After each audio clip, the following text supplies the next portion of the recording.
ભારતની આઝાદીની લડાઈમાં ઘણા એવા વળાંક આવ્યા, પણ એક સમય એવો હતો જેણે બ્રિટિશ શાસનના પાયા ખરેખર હચમચાવી દીધા.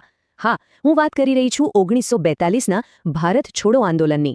તો ચાલો આજે આપણે એ જ ઐતિહાસિક જન આંદોલનની ગાથાને જરા ઊંડાણથી સમજીએ. તો સવાલ એ થાય છે કે આઝાદી માટે ભારતનો એ છેલ્લો અને નિર્ણાયક પુકાર શું હતો?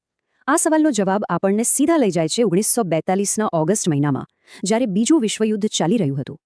તો આટલા મોટા આંદોલનની શરૂઆત થઈ કેવી રીતે? જુઓ, દરેક મોટી ઘટના પાછળ કોઈક ને કોઈક કારણ તો હોય જ છે. એ સમયે બ્રિટન બીજા વિશ્વયુદ્ધમાં બરાબરનું ફસાયેલું હતું અને ઉપરથી ક્રિપ્સ મિશન પણ નિષ્ફળ ગયું હતું.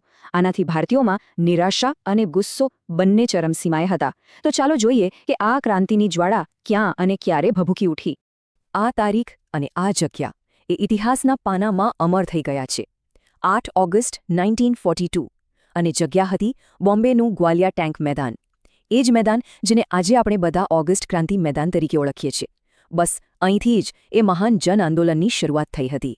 હવે કોઈપણ આંદોલન ચલાવવા માટે નેતાઓ તો જોઈએ જ, બરાબર ને?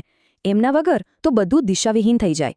તો સવાલ એ છે કે આ આખા આંદોલન પાછળ કોણ હતું? કોના એક અવાજે આખા દેશને જગાડી દીધો હતો? આ આંદોલનની આગેવાની કરી રહ્યા હતા મહાત્મા ગાંધી, અને એમની સાથે ખભેખભા મિલાવીને ઊભા હતા જવાહરલાલ નહેરુ અને સરદાર વલ્લભભાઈ પટેલ જેવા દિગ્ગજ નેતાઓ. પણ ખાસ કરીને ગાંધીજી, એમના શબ્દોમાં એવો જાદુ હતો કે આખા દેશમાં જાણે કે એક નવી જ ઊર્જા આવી ગઈ. અને એ શબ્દો શું હતા જેનામાં આટલી તાકાત હતી? વેલ, આ આંદોલનને આજે પણ એક ખાસ સૂત્ર માટે યાદ કરવામાં આવે છે. એક એવું સૂત્ર જેણે લાખો લોકોના દિલમાં બલિદાનની ભાવના જગાવી દીધી. કરો યા મરો, બસ આ 3 શબ્દો. ગાંધીજીનો નારો ખાલી શબ્દોનો સમૂહ નહોતો, એ તો આઝાદી મેળવવાના એક અતૂટ સંકલ્પનું એલાન હતું. મતલબ એકદમ સાફ હતો. કાં તો ભારતને આઝાદ કરાવીશું અથવા એ કોશિશમાં મરી જઈશું. આ એક જ વાક્યે આખા દેશના લોકોમાં જાણે કે આગ લગાવી દીધી. તો આટલી મોટી ઘટના બની, પણ એનું મહત્વ શું હતું? એની અસર શું થઈ? ભારતના ભવિષ્ય પર એનો શું પ્રભાવ પડ્યો? ચાલો આને જરા સમજીએ.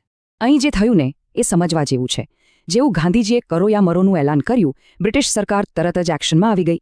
બીજે જ દિવસે સવારે ગાંધીજી સહિત બધા જ મોટા નેતાઓને જેલમાં પૂરી દીધા. અંગ્રેજોને લાગ્યું કે નેતાઓને પકડી લઈશું એટલે આંદોલન ખતમ. પણ થયું એનાથી બિલકુલ ઊંધું. નેતાઓ તો જેલમાં હતા, પણ દેશની જનતા, વિદ્યાર્થીઓ, ખેડૂતો, સામાન્ય લોકો બધા જાતે જ નેતા બની ગયા. અને જોતજોતામાં આખા દેશમાં બળવો ફાટી નીકળ્યો. તો આ બધાનો મતલબ શું નીકળે છે? મતલબ એ કે આ આંદોલન આઝાદી માટેના અંતિમ મોટા જન આંદોલનોમાંનું એક હતું. આનાથી અંગ્રેજોને એકદમ સ્પષ્ટ સંદેશ મળી ગયો હતો કે હવે ભારતીયો સંપૂર્ણ આઝાદીથી ઓછું કશું જ નહીં સ્વીકારે, અને એ પણ કે ભારતમાં હવે તેમના શાસનના દિવસો ગણાઈ રહ્યા છે. અને અંતે આખી વાત આપણને એક મોટા સવાલ પર લાવીને મૂકી દે છે. કેવી રીતે ખાલી એક સૂત્ર આખા દેશમાં ક્રાંતિની આગ લગાવી શકે છે? ખરેખર આ તાકાત છે શબ્દોની, અને એનાથી પણ વધારે લોકોના અતૂટ સંકલ્પની.